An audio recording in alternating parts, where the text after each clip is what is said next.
Hello, everybody. Welcome back to another episode of A Fresh Perspective with Jeff Charles, where we prefer truth over narrative and principles over politics.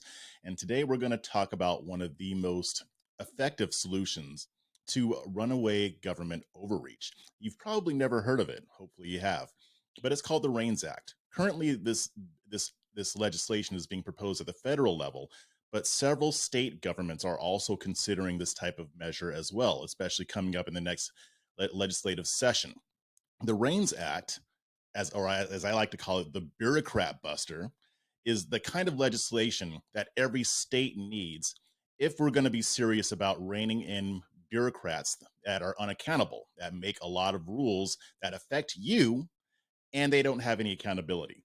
I'm going to be telling a story that comes from a book written by Supreme Court Justice Neil Gorsuch about a magician, a rabbit, and the USDA that perfectly illustrates the type of problem that this type of legislation is meant to solve. We'll also talk about Oklahoma and Georgia, the regulations that they're facing, and that will explain why lawmakers are considering a REINS Act in these two states, as well as others.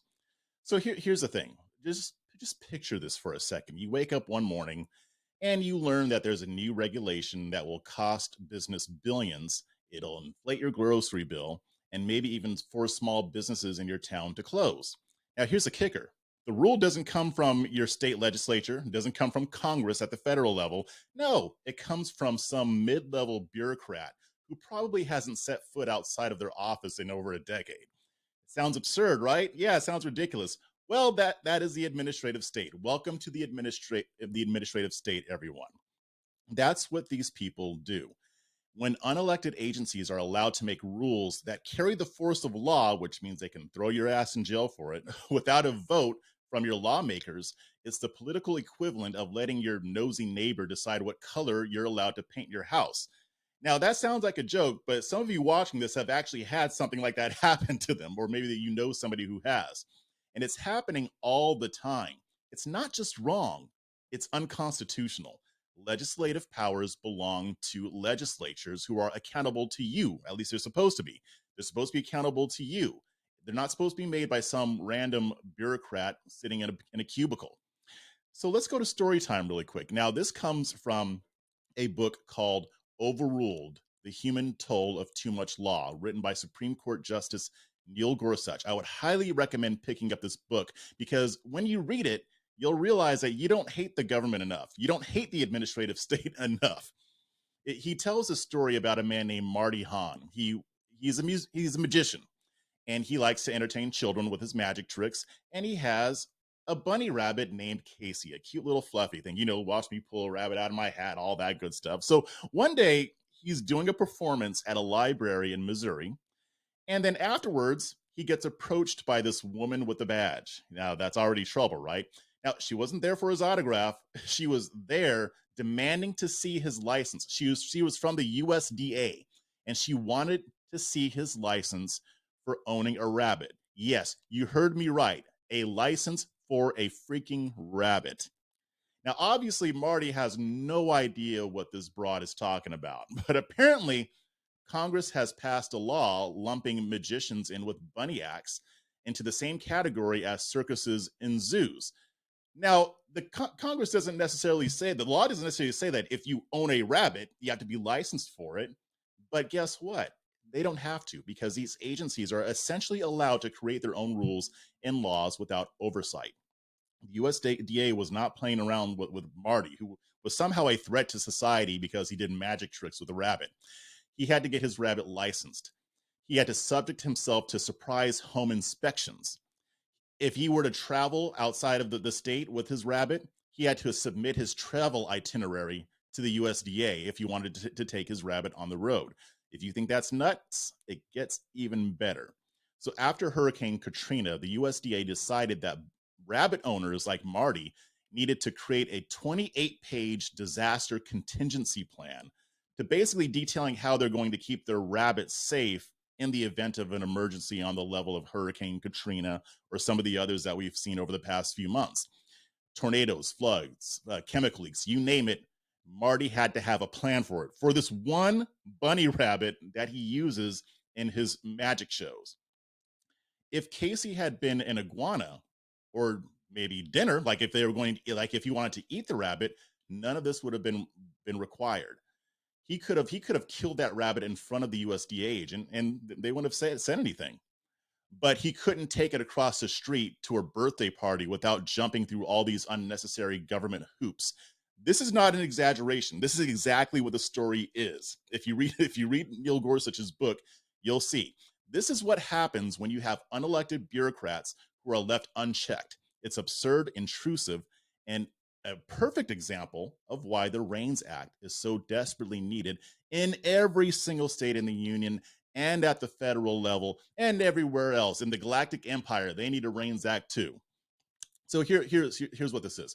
The REINS Act, what it does is it tells bureaucrats to stay in their lane, basically. The REINS stands for Regulations from the Executive in Need of Scrutiny Act, and it requires that any major rule proposed by an executive branch agency has to receive approval from Congress or from the state legislature. So there's different versions of this, right? That are being proposed in different states. But in Georgia and Oklahoma, they're really pushing for this. I believe Indiana might already have one. Florida has a REINS Act. But let's look at Oklahoma. Oklahoma has over 142,000 regulations on the books right now. It is the 17th most regulated state in this union. It even surpasses blue states like Minnesota and Connecticut, despite being a deep red state. Now, here's the thing: this mountain of rules doesn't make it life harder just for business. It stifles innovation, it crushes entrepreneurship, it discourages economic growth. It's horrible. So there are some lawmakers in Oklahoma who are saying enough is enough, and they're considering their own version of the REINS Act. If you live in Oklahoma, you need to be paying attention to this. Lean on your state lawmakers to make sure that they vote in favor of this. Then there's also Georgia.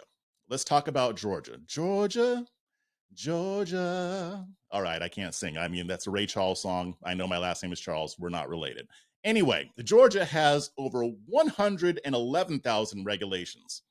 The consequences there are just as bad as it is in Oklahoma.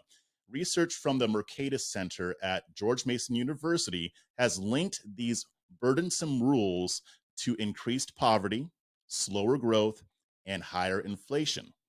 In short, these rules are suffocating Georgia's economy, and it's the hardworking people on the ground who pay the price. So you can see this is just a small example. I'll be doing other content that goes way more in depth on this, but a lot of people already have an idea as to why excessive regulations are horrible, especially if you happen to be of the conservative or libertarian mindset.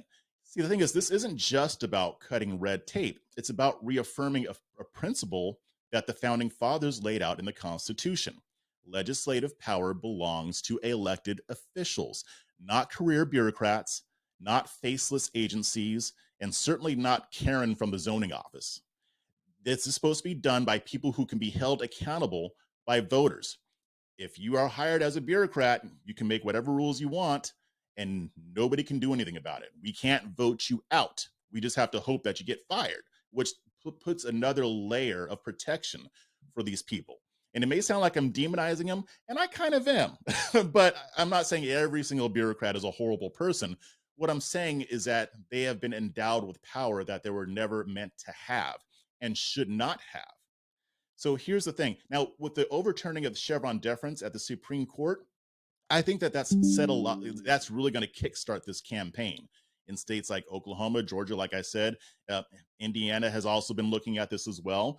But the REINS Act is absolutely necessary because much of the government overreach that you experience and that you see, it's not necessarily due to laws that are passed by your state legislatures. It's because of bureaucrats in these agencies who can basically make whatever rules they want. They essentially make law without being elected. So I just wanted to hit you guys with that. Let me know what you think. I appreciate your feedback. And as usual, you got to like this, share this, and also subscribe. Check out my Substack. It's called Chasing Liberty. You can access that at libertychasers.com. Subscribe there, support my work. I highly appreciate it. But until next time, stay free, stay principled, and most importantly, stay ungovernable.